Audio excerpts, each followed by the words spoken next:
Hello, everybody. Dr. Lonnie Stewart here from the Healthcare Education Transformation Podcast. Are you a physical therapy student about to start studying for the National Physical Therapy Examination? Or maybe you're a professor, a program director, or clinical instructor who teaches DPT students preparing for the NPTE?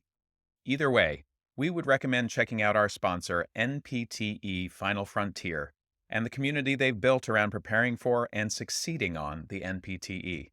That exam and the preparation that goes along with it can be long, tedious, difficult, and stress inducing, but it doesn't have to be. NPTE Final Frontier has the tactics and resources to help address all of the usual barriers. They even have scholarships to help with NPTE study courses, FSBPT registration fees, and even research opportunities.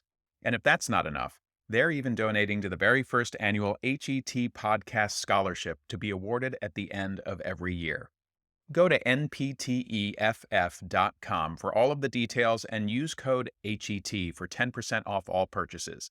Links to both the NPTE Final Frontier and their scholarship options are available in the show notes. And now, let's get ready to learn. Hello, everybody, and welcome to another episode of the Healthcare Education Transformation Podcast. This is a Teach Me Something Tuesday episode. I'm your host, Dr. F. Scott Field, and this is a continuation of our Burnout Teach Me Something Tuesday series. Today, we're going to talk a little bit about how to recognize some of the signs and symptoms of burnout. I myself had experienced burnout very early in my career. I was probably 3 or 4 years into my career working at a hospital-based system, and it just was not working out for me. There were a couple of good things. I ascended the ladder to leadership pretty quickly, but it just wasn't very fulfilling overall. And the people were great. I think it was just a systematic thing for me. So some of the things that I started recognizing were reduced performance and productivity. We had a productivity standard of 90%, which was doable. It was manageable. But supervisors and clinic directors were actually given even less productivity. Their productivity with patient care was about 75% so that they could take the 25% and put it toward administrative duties. And I found that even with the reduced productivity, my performance and hitting those productivity numbers still was not there. I struggled and I couldn't really pinpoint why. It was just a bad situation overall, a bad feeling every time I would go into the clinic, which brings us to our next sign or symptom of burnout, and that's anxiety. And I never really dealt with anxiety. I never had to face anxiety too much. And when I did, I was able to handle it and control it fairly well. But every Monday morning going into the clinic, I would get just that little burst of anxiety because I was like, not really sure that I enjoy what I'm doing. I don't know that I finished everything from last week that needed to be done. There were projections and spreadsheets and numbers that all had to be entered. And I just, again, back to the reduced performance and then feeling anxious about the reduced performance, which was not like me. I was usually a pretty high performer.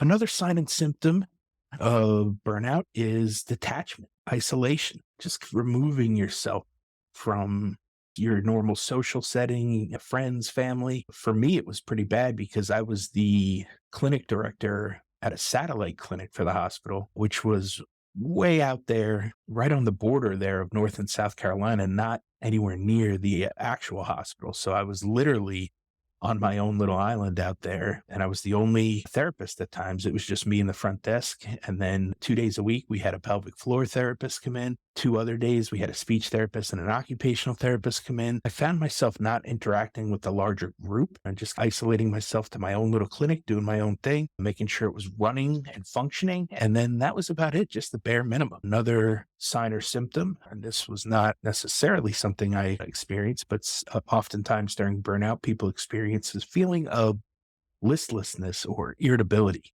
I find a lot of times that when I get stressed out or have a lot of projects on my plate, that's when I generally thrive. And so I'm not too worried about performing and getting things done when I have several projects at once. But if things don't go your way, if you're not happy, if you have these projects stacking up and you feel like they're not getting anywhere, I can see how it could be easy to become irritable and that nervous, anxious energy of listlessness. Another sign or symptom of burnout is low mood or a low affect, meaning just zoned out, zombied out, like that zombie workforce that you hear about from time to time. No real high highs, hopefully not low lows, but just very bland, very blah, very neutral in the mood department.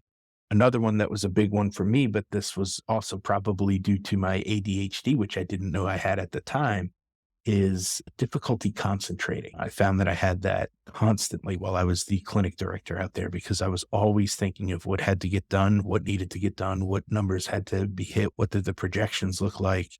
And that was all while I was treating patients. So it was hard for me to concentrate on my patients and give them the 100% of the care they needed when I was concentrating on something else or thinking about some other project or some deadline that I had looming over my head.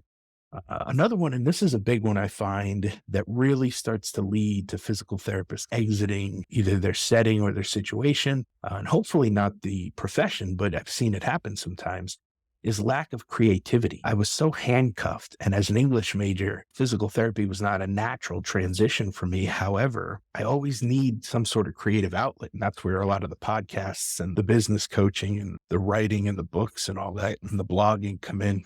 I need a creative outlet. And in the position I was in, I was stifled. I was very handcuffed, could not do too much. It took me about 3 years to get to a point where I could finally just say the heck with it.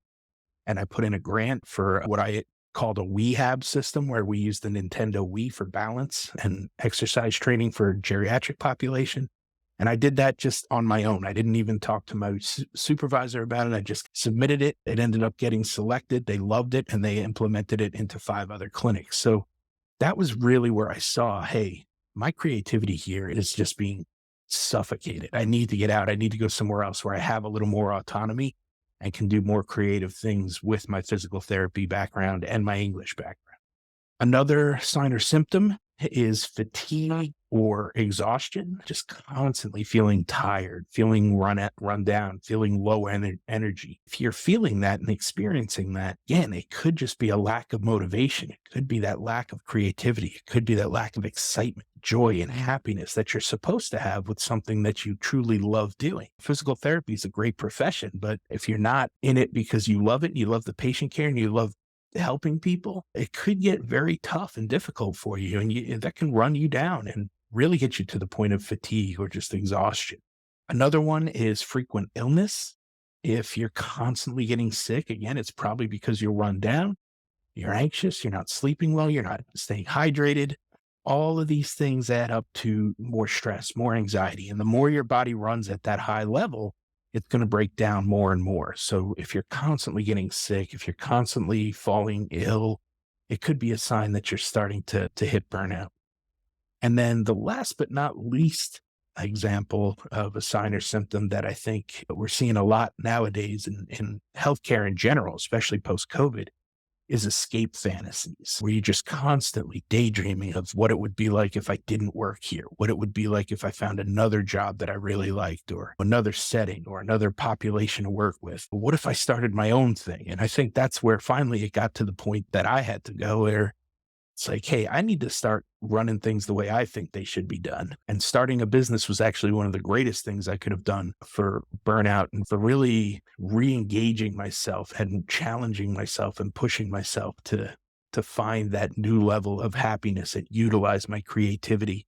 And luckily, there's a ton of good business coaches and mentors these days. I wish there were more of them back when I was graduating from PT school, because I think I would have started this journey a lot earlier. And luckily for me, I've found a 9 to 5 position that I truly enjoy. Then on my free time, I get to work on my businesses and stuff. And that has really kept me fulfilled, given me a purpose. And truth be told, I have not experienced burnout since starting my own business and stuff. So those are just some signs and symptoms of burnout. Hope that you can jot down a list and do a little self-examination and see if you fit any of those. If you fit a lot of them, which I did back in the day, then you may want to start thinking about our next episode, which will kind of go into how to fight and avoid burnout, tips, tricks, tactics to beat burnout. Hope this was helpful. Keep an eye out for some of those signs and symptoms of burnout, and we will catch you on the next episode. I hope that episode was entertaining as much as it was informational and educational. If you enjoyed this episode or any of our past episodes, we ask you to please subscribe to the podcast and leave us a rating and review. And please share out the episodes to those who you feel may be able to benefit from them. We also urge you to follow us on all social media platforms at HET Podcast and let us know what topics or experts you would like to hear from in future episodes. And just as a reminder, none of the information on today's show should be considered medical advice. It's simply infotainment or edutainment to help educate our audience. For medical advice, we always advise you to reach out to your preferred medical professionals, and we'll see you on the next show.